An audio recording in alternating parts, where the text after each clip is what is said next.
Assalamualaikum warahmatullahi wabarakatuh. Kembali lagi bersama saya di sini. Kali ini kita akan bahas soal bocoran UTBK tahun 2025 untuk sesi 1 hari 1.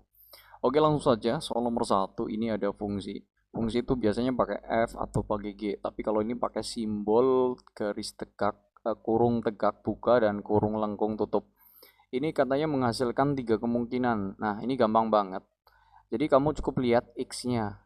Jadi kalau X ganjil pakai yang atas, X-nya genap tak negatif pakai yang tengah, genap negatif pakai yang bawah, gitu aja ya. Oke, kita hitung. Yang pertama kita disuruh nyari 1 sama 2. Nah, artinya kita cari yang duanya dulu ya. Di 1 kurangi, nah ini 2 ini kita mesti cari ya. Kalau 2,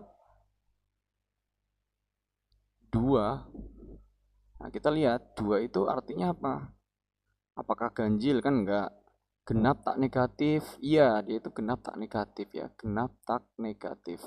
Berarti pakai yang kedua nih. Bunyinya kan x kuadrat plus 2 per 2. Nah, x-nya diganti sama 2 yang ini.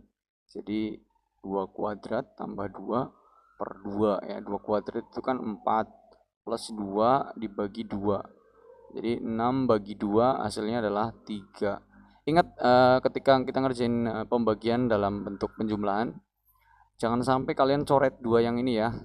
Jadi mesti dihitung dulu baru kalian bagi gitu aja biar aman. Nah, hasil yang 2 tadi si 3 ini kita taruh di sini. Jadinya kan 1 kurangi 3 kan min 2 ya. Nah, ternyata ketemu lagi operasi kayak gini nih. Nah, kita lihat min 2 itu apa? Min 2 itu kan genap negatif. Genap negatif ya. Maka hasilnya nanti kita pakai yang bawah. Bunyinya apa? Bunyinya kan 2x kuadrat plus 1. X-nya kita masukin min 2-nya itu ke dalam X. 2 kali min 2 kuadrat ditambah 1. 2 kali 4 ditambah 1. 8 tambah 1 hasilnya 9. Oke, jadi jawabannya yang seperti itu. Nah, buat gamblingnya ya kita lihat di sini paling banyak yang positif atau yang negatif. Kan yang positif ya. Jadi gamblingnya ya B C D E gitu. Setelah itu kita lihat di sini kan gak ada angka yang sama, tapi di sini ada angka yang urut di sini. 3 4 5 urut. Nah, maka nanti jawabannya yang terpisah gitu ya. Sehingga yang E. Kita lanjutkan ke soal nomor 2. Ini ada format pilihan seperti ini. Ini masih worth it ya. Ingat kalau pilihan jamak gamblingnya kan kalau nggak A, E gitu. Nah, ini kita jumpa nih soalnya gini.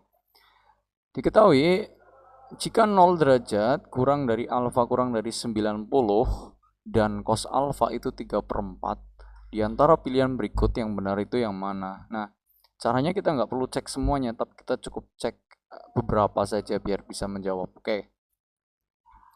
Alfa itu nilainya katanya antara 0 sampai 90 derajat ya. Berarti dia sudut lancip. Kemudian cos alfa itu katanya kan 3/4. Nah, yang mesti lo ingat itu cos alfa. Cos itu kan pengertiannya sami ya, sa per miring. Kalau sin itu demi, kalau tan itu desa gitu. Nah, itu mesti tak paham biar bisa ngerjain soal trigonometri. Nah, kemudian kalau setiap ada sami maka kita mesti nyari semuanya. Ada sa, ada de, ada mi. Sini yang belum ada de-nya. De itu depan, rumusnya miring kuadrat dikurangi samping kuadrat. Ini rumus hubungan antara depan, samping, dan miring. Sehingga kalau kita hitung miringnya di situ kan 4, kita kuadratin langsung 16 dikurangi sanya 3 dikuadratin 9, maka sama saja akar 7 seperti itu. Akar 7. Oke, kemudian kita cross check setiap pernyataannya. Yang pertama, sin alfa. Sin itu pengertiannya depan per miring. Depannya kita masukkan akar 7, kemudian dibagi miringnya di situ 4. Nah, harusnya sin alfa itu akar 7/4. Di sini kan bunyinya 4 per akar 7, berarti salah ya. Karena nomor 1 salah, maka yang ada nomor satunya ini salah nih.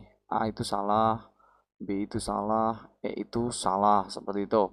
Kemudian kita lanjut cek yang nomor 2. Di Di situ bunyinya tangen alfa 90 derajat dikurangi alfa.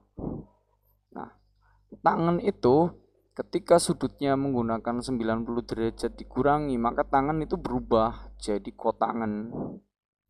Nah, kotangen apa ya? Ini alfa itu sendiri gitu. Jadi kalau 90 atau 270, tangan berubah jadi kotangan, sin berubah jadi sek, sin berubah jadi cos, cos berubah jadi sin, sekan berubah jadi kosekan, seperti itu. Kotangan itu kan kebalikannya tangan. Kalau tangan itu desa, kalau kotangan itu sa per d gitu. Ya udah kita masukin nilainya, sa-nya di situ kan 3 per d-nya di situ akar 7. Oke, untuk hasil tangan 90 min alfa itu 3 per akar 7. Jawabannya sama ternyata ya, berarti betul. Maka nomor 2 mesti betul. Nah, sehingga jawabannya kita dapat yang C. Seperti itu untuk pembahasan soal trigono, dan kita nggak perlu bahas yang selanjutnya nomor 3 sama 4 karena nanti akan membuang banyak waktu dan energi. Seperti itu ya tipsnya. Berikutnya soal nomor 3, ini soal urean. Kalau kita ngerjakan soal urean ya kalau bisa dikerjakan dulu kan, setelah gambling langsung ngerjain urean karena nilainya tinggi dan itu harus benar. Kalau benar nilainya bakal tinggi. Oke, sini kita lihat bentuk soalnya. 4 dibagi setengah sama dengan akar T, maka T-nya berapa? Nah, pembagian itu kan sama saja perkalian terbalik ya. Jadi kalau 4 bagi setengah itu sama saja, jawabannya itu 4 dikali kita balik 2 per 1 sama dengan akar T. Nah, 2 per 1 itu 2, 4 kali 2 itu 8 sama dengan akar T. Nah, sehingga kalau dapetin T dari akar, maka yang sampingnya kita kuadratin. 64. Gitu, gampang. Cukup kalian tulis 6 dan 4 gitu aja ya untuk urean. Kita lanjutkan soal berikutnya. Soal nomor 4. Grafik fungsi fx 2x kuadrat min x min 1 dan gx x kuadrat min 3x plus 7 berpotongan di dua titik yang berbeda, yaitu K dengan koordinat AB, L dan dengan koordinat CD. Kemudian garis M lalu kedua titik tersebut gradiennya itu berapa? Oke. Yang perlu kita garis bawahi di sini, di soal PK itu pasti muncul kurva. Kalau ada perpotongan itu artinya disamakan ya. Disama dengankan. Karena di sini kurvanya fx sama gx perpotongan, artinya fx sama dengan gx gitu aja. Atau kalau biar lebih cepat lagi ya lu kurangin lu sama dengan ini 0 itu lebih cepat lagi. Oke, kita coba ya. Fx-nya kita tulis 2x kuadrat min x min 1 sama dengan gx-nya x kuadrat min 3x plus 7. Nah, kita pindah ruas ke kiri karena x-nya di situ kan yang kiri ada 2, yang kanan ada 1, jadi kalau pindah jadi 1x kuadrat gitu ya. Min tambah 3 jadi plus 2x. Nah, min 1 ini 7-nya pindah jadi min 8 sama dengan 0. Setelah itu baru kita faktorkan. X kuadrat, x kali x, kemudian 8 itu kan 4 kali 2, tengahnya kan plus 2, maka satunya plus, satunya min. Hasilnya x sama dengan negatif 4 dan x sama dengan 2. Nah, sama fungsi kuadrat berarti harus lancar memfaktorkan. Kalau nggak bisa memfaktorkan ya mending skip aja. Oke. Nah, untuk x yang pertama kan hasilnya negatif 4. Kita masukkan ke nilai y-nya. Y-nya kita pilih gx aja ya. Bebas, sebenarnya mau pakai yang f juga boleh. Hasilnya sama aja. X kuadrat min 3x plus 7. Kita masukin untuk yang x nya 2 tadi, x nya 2 masukin, jadi x nya ganti 2 semua jadi 4 kurangi ini ganti 2 kali 3 jadi 6 tambah 7. Nah, min 6 tambah 7 kan 1 tambah 4 jadi 5 gitu. Kemudian yang berikutnya untuk x nya negatif 4, negatif 4 dikuadratin kan 16, negatif 4 kali negatif 3 jadi plus 12 ditambah 7, 28 tambah 7 35. Nah, di sini kita dapat untuk titiknya berarti yang pertama itu ada 2,5 dan yang kedua ada min 4,35 gitu ya. Oke. Nah, dari kedua titik ini kita disuruh mencari gradien ya. Gradien itu rumusnya y1 min y2 per x1 min x2 gitu. Ini rumus gradien. Ya udah, Yang depan kita kasih nama X1 Y1, yang belakang X2 Y2 ya. X1 Y1, kemudian ini X2, ini yang kanan Y2. Kita masukin 5 dikurangi 35 dibagi dengan 2 dikurangi negatif 4. 5 kurangi 35 itu negatif 30.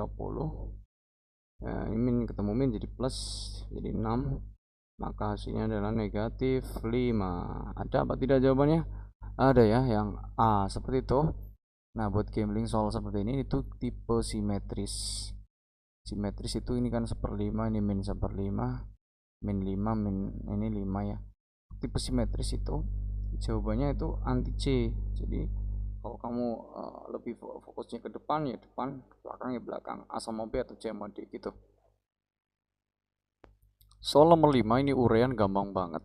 Titik T ini katanya kan terletak pada fungsi ini. Ya udah, tinggal dimasukin aja. Berarti yang depan 2-nya itu sebagai X, 17-nya sebagai Y. Kita masukin ya. Y itu Fx sama aja. 17 sama dengan 2 kuadrat kurangi R kali 2 ditambah 33. Nah, jadi 17 sama dengan 4 kurangi 2R ditambah 33. Kita hitung 4 tambah 33 itu 37 kurangi 2R. Maka 2R kita pindah ke kiri, 17 kita pindah ke kanan, 2R sama dengan 37 kurangi 17, 20.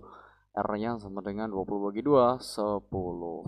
Nanti tinggal diisi 1 sama 0 seperti itu. Nomor 6 ini gampang banget dan harus bisa. Kalau ketemu soal lagi gini ini bonus ya. 4 bagi setengah sama dengan P, berarti 4 dikali perkalian terbalik 2/1 sama dengan P.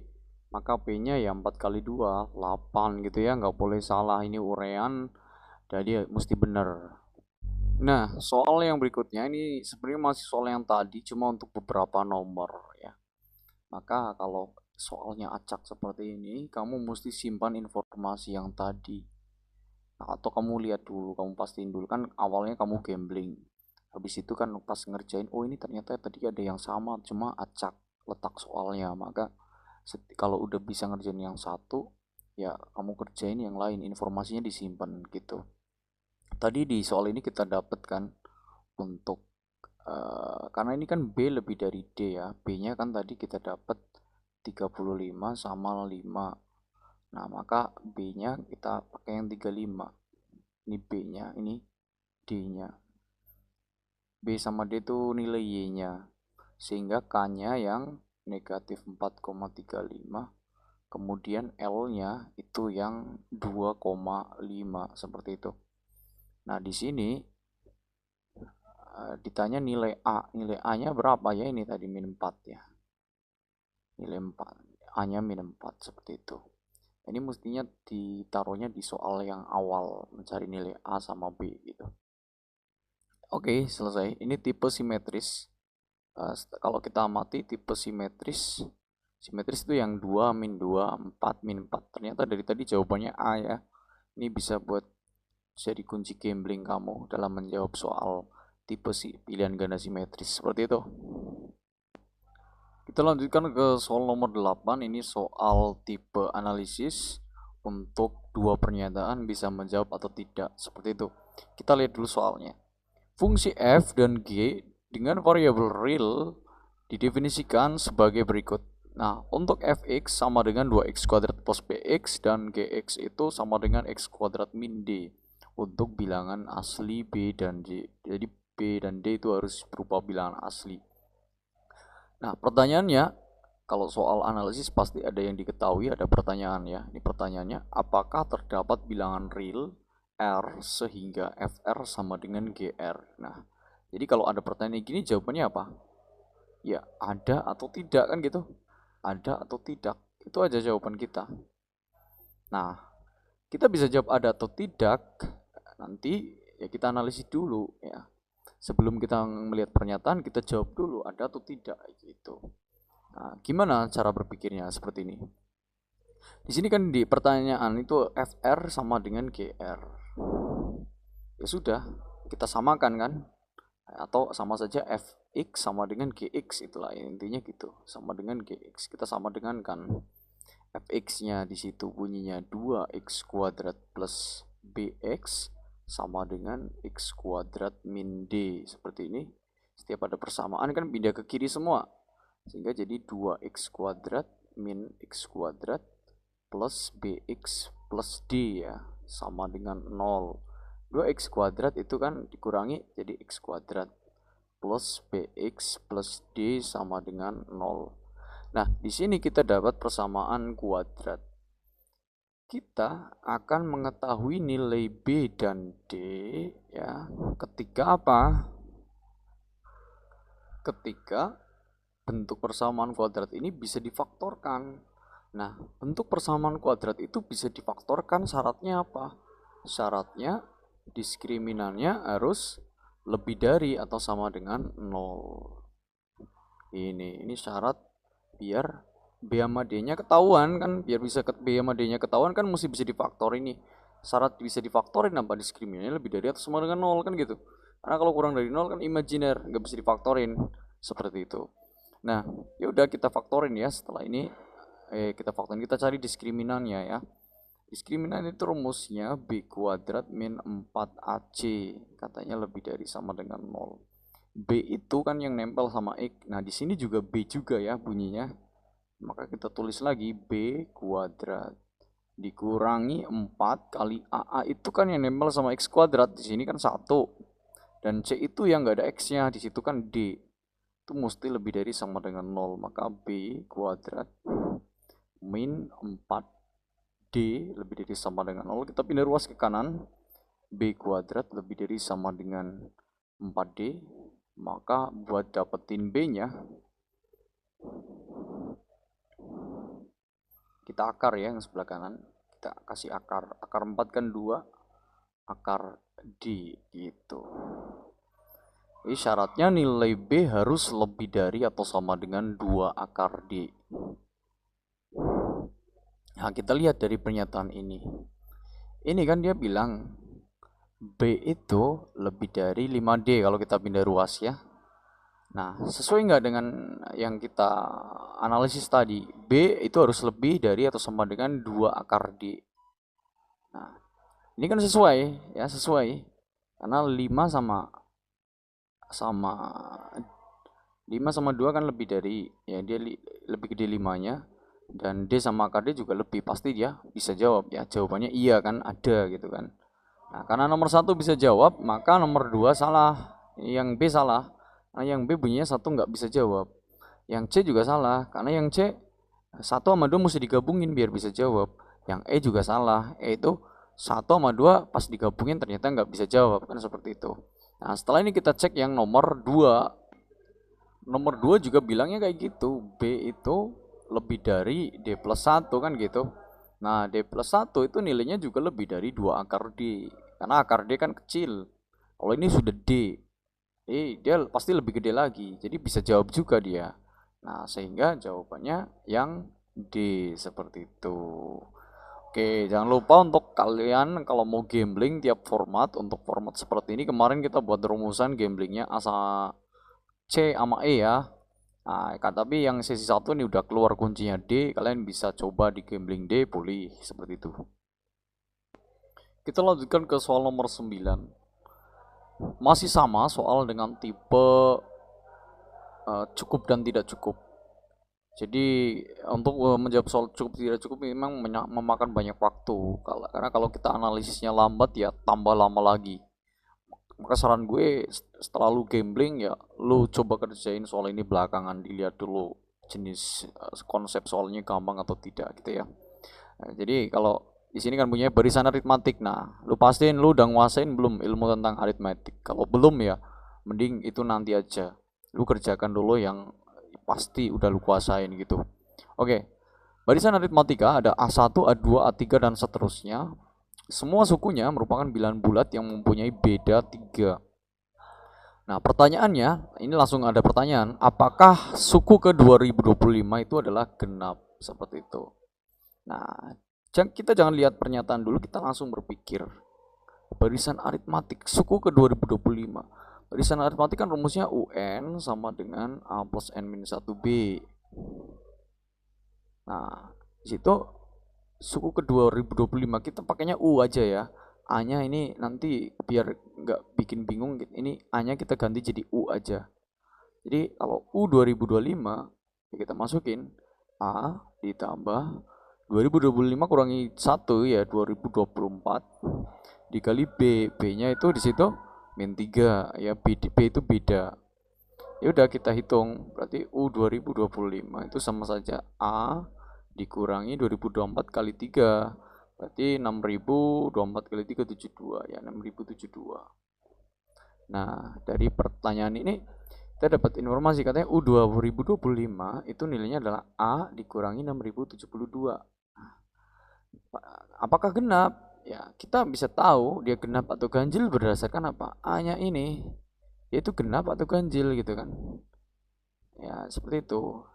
Nah, sehingga informasi tentang A itu harus kita dapat di nomor 1 sama nomor 2. Kalau nomor 1 ada informasi tentang A yang menyatakan genap atau ganjil, maka dia bisa jawab. Tapi kalau nggak ada informasi tentang genap ganjilnya si A ini, dia nggak bisa jawab. Seperti itu ya. Nah, untuk informasinya ini kita rubah, yang tadinya A kita ganti jadi U ya. U1 tambah U2 katanya ganjil. Kemudian yang kedua bilangnya U2 tambah U3 itu adalah ganjil gitu ya. Oke, sekarang kita coba kerjakan. Yang pertama kita lihat untuk nomor satunya terlebih dahulu. Nomor 1 kan bilangnya U1 tambah U2 itu adalah ganjil. U1 itu bilangnya apa? U1 itu kan sama saja A plus B ditambah, kalau U2 itu A plus U1 itu A, sorry. U1 itu A, kalau U2 itu A plus B. Nah, A tambah A kan 2A ditambah B, B-nya itu kan min 3. Ganjil ya, ganjil. Nah, karena min 3 itu sendiri kan sudah ganjil dia. Maka kesimpulannya apa? Ganjil ditambah apa biar hasilnya ganjil? Ya 2A itu genap. Nah, 2A itu genap. Ya kita tahu 2A itu pasti genap karena dia kelipatan 2. Terus A-nya gimana? Kalau 2A genap, ya A mau berapapun ya dia tetap 2A tetap genap. Kalau A-nya 1, ya tetap genap, A-nya 2 tetap genap. Jadi dari sini kita nggak tahu nilai A-nya. Jadi nilai A-nya kita belum tahu genap atau ganjil gitu. Nah, dari sini kesimpulannya yang nomor 1 itu belum bisa untuk menjawab. Gitu ya. Oke, sekarang kita pakai informasi yang nomor 2 aja. Nomor 2 itu A2 ditambah A3 sama dengan A-nya kita ganti U tadi ya. U2 ditambah U3 itu sama dengan ganjil. U2 itu kan A plus B. Nah, U3 itu A plus 2B. Katanya ganjil. A tambah A itu 2A ditambah B tambah 2B itu 3B. Ini katanya ganjil. Nah, B-nya kan min 3 ya.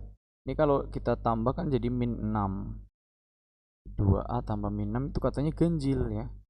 2A ditambah min 6. Katanya ganjil. Padahal kalau kita lihat di situ min 6 itu kan genap, ya kan? Maka kesimpulannya 2A-nya ya harus ganjil gitu.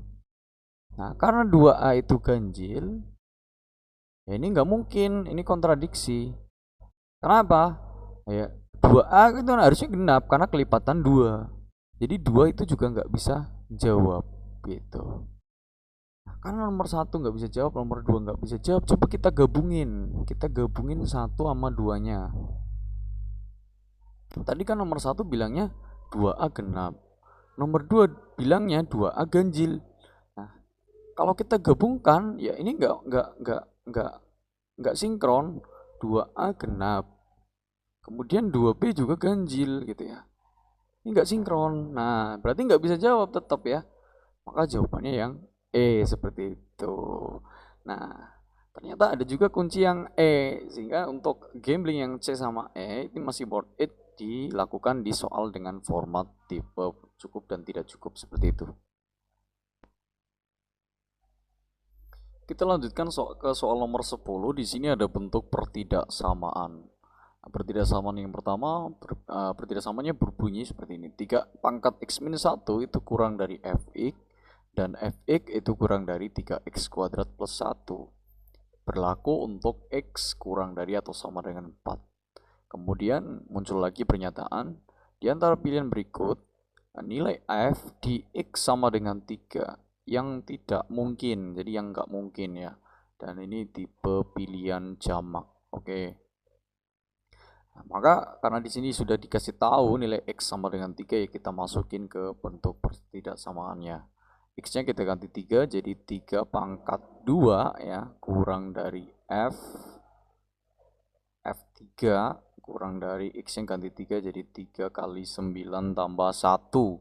3 pangkat 2 itu 9, kurang dari F3, kurang dari 3 kali 9, 27 tambah 1, 28.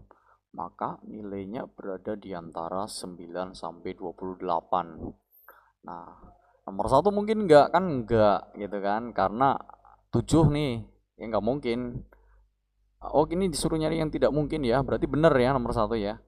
Nah, kalau nomor 1 benar, jawabannya kalau enggak A, ya B, ya E gitu. Kemudian nomor 2 kan mungkin. Nah, ini hati-hati nih, pertanyaan yang tidak mungkin ini membingungkan kita. Kita suruh nyari yang salah intinya gitu ya. Tapi benar gitu kan. Nah, suruh nyari yang salah tapi benar gitu. Apakah nomor 12 salah? 12 ya benar, dia antara 9 sampai 28. Sehingga jangan dijawab. Nah, ya. Nah, sehingga jawabannya yang satu benar dua salah, yang B gitu. 1 dan 3 nih. Satu benar dua salah, yang B. Oke, ini soal yang mudah.